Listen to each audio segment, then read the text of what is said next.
الحمد لله رب العالمين، وأصلي وأسلم على خير خلق الله أجمعين، نبينا محمد عليه وعلى آله أفضل الصلاة। सऊदी अरब के मुबल्लिग और दमाम शहर में शाह अब्दुल अजीज़ मस्जिद के साबिक़ खतीब व इमाम अम्माद अल-मुबीज़ ने अपने ट्विटर हैंडल पर एक वीडियो जारी की है जिसमें उन्होंने सऊदी हुकूमत की सख्त सरज़निश की है।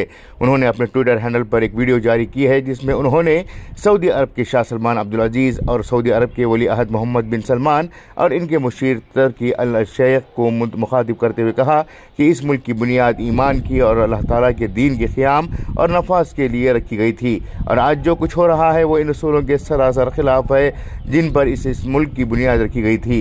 सऊदी मुबल्लिग ने सऊदी हुक्काम को अल्लाह से खौफ खाने की हिदायत की और कहा कि आप जो कुछ कर रहे हैं वो इस्लाम के खिलाफ है। अब्दुल अजीज़ मस्जिद के खतीब ने मजीद कहा कि सऊदी अरब ने बहुत से क़वानीन को पाँव तले रोनते हुए कई किस्म की शरई पाबंदियों से मुँह फेर लिया है और जो कुछ हो रहा है वो इस्लाम के खिलाफ है। कुछ इलाकों में माशरे के रस्म व रिवाज के खिलाफ नई फनकाराना सरगर्मियाँ, नाच गाने के प्रोग्राम शुरू कर दिए गए हैं जो ख़ानदानों के एहतजाज और सऊदी अरब में मजहबी इदारों की तरफ से इंतबाहात के सबब बना है। कई दहाइयों से सऊदी अरब में ख़वातीन के हुकूक़, फ़न, मखलूत इज्तिमात और कंसर्ट्स पर सख्त पाबंदियाँ आयद थीं, लेकिन चंद साल क़ब्ल तफरीह के लिए एक सरकारी प्रोग्राम और साल 2016 में इसके लिए इदारे के क़याम का ज़रिए इस मुल्क में अहम समाजी तब्दीलियाँ रोनुमा हुई हैं। वाज़ेह हो कि जिसके बाद अब मुल्क के बहुत से इलाकों में सऊदी हुक्काम ने अपने अवाम को शरई और इस्लामी हुदूद व क़ुयूद से आज़ाद कर दिया है।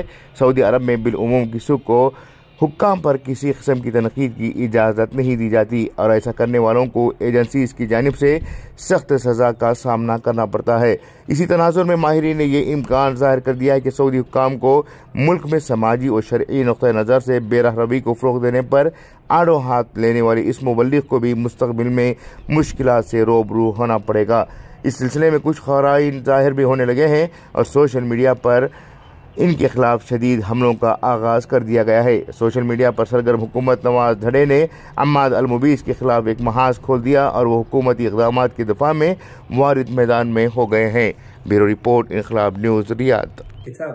उलाइका यलअनुहुमुल्लाहु व यलअनुहुमुल लाइनून व इहक़ाक़न लिल-हक़ व बयानन लिल-हक़ الذي أوجبه الله عز وجل على أهل العلم أبعثوا برسالة إلى مقام خادم الحرمين الشريفين الملك سلمان بن عبد العزيز وسمو الأمير محمد بن سلمان بن عبد العزيز، أقول لهم إني لكم ناصح أمين، إني لكم ناصح أمين، أن اتقوا الله عز وجل في أمر هذه البلاد وأصلحوا ما يحدث فيها من طمس لعقيدة الإسلام وتبديل هوية الإسلام بهويات أخرى مغايرة.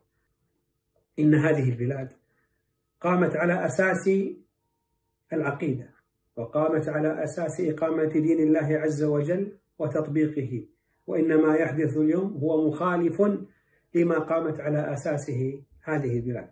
وأختم برسالة إلى معالي المستشار تركي آل الشيخ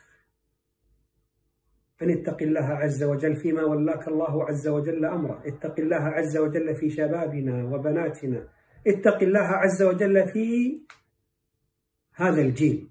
فقد قال النبي صلى الله عليه وسلم: ما من عبد يسترعيه الله رعية يموت يوم يموت وهو غاش لرعيته إلا حرم الله عليه الجنة. ويقول النبي صلى الله عليه وسلم: ومن دعا إلى ضلالة كان عليه من الإثم مثل آثام من تبعه لا ينقص ذلك من آثامهم شيئا. اللهم هل بلغت؟ اللهم فاشهد.